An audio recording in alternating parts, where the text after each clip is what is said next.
CBI charge sheet లో page number 62 లో వాళ్ళు మెన్షన్ చేసిన మాట, ఇన్వెస్టిగేషన్ రివీల్డ్ దట్ ఆన్ 25/7/2024 అంటే చంద్రబాబు నాయుడు గారు ముఖ్యమంత్రిగా పరిపాలన చేస్తా ఉన్న రోజులు 25 జూలై 2024 అంటే చంద్రబాబు నాయుడు గారు ముఖ్యమంత్రిగా ఉండి పరిపాలన చేస్తా ఉన్నాడు రాష్ట్రంలో. Investigation revealed that on 25/7/2024 TTD rejected the 4 ghee tankers, 5th to 8th tankers supplied by MS AR Dairy Food Private Limited A1 based on the NDDB half lab test report asked them to lift the said 4 tankers immediately from the TTD marketing godown, and the same was communicated to MS AR Dairy Food Private Limited to a mail.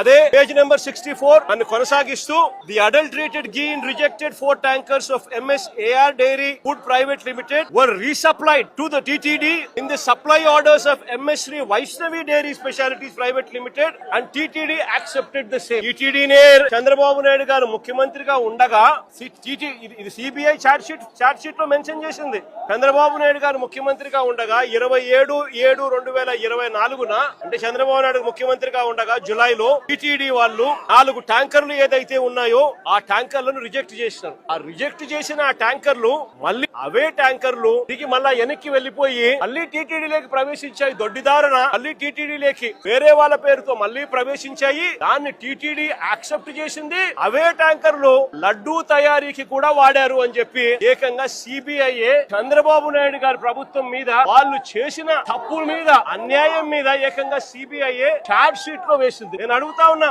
ఏకంగా CBI Chandrababu Naidu గారి ప్రభుత్వం మీద ఈ మాదిరిగా రాసిన తర్వాత charge sheet లో file చేసిన తర్వాత పాపం చేసిన వాళ్ళు ఎవరు అని చంద్రబాబు నాయుడు గారిని, కూటమిలో ఉన్న చంద్రబాబు నాయుడు గారికి సంబంధించిన చంద్రబాబు నాయుడు గారి కొడుకు, కూటమిలో ఉన్న పవన్ కళ్యాణ్ గారిని ఇద్దరిని కూడా ప్రశ్నిస్తా ఉన్నాను.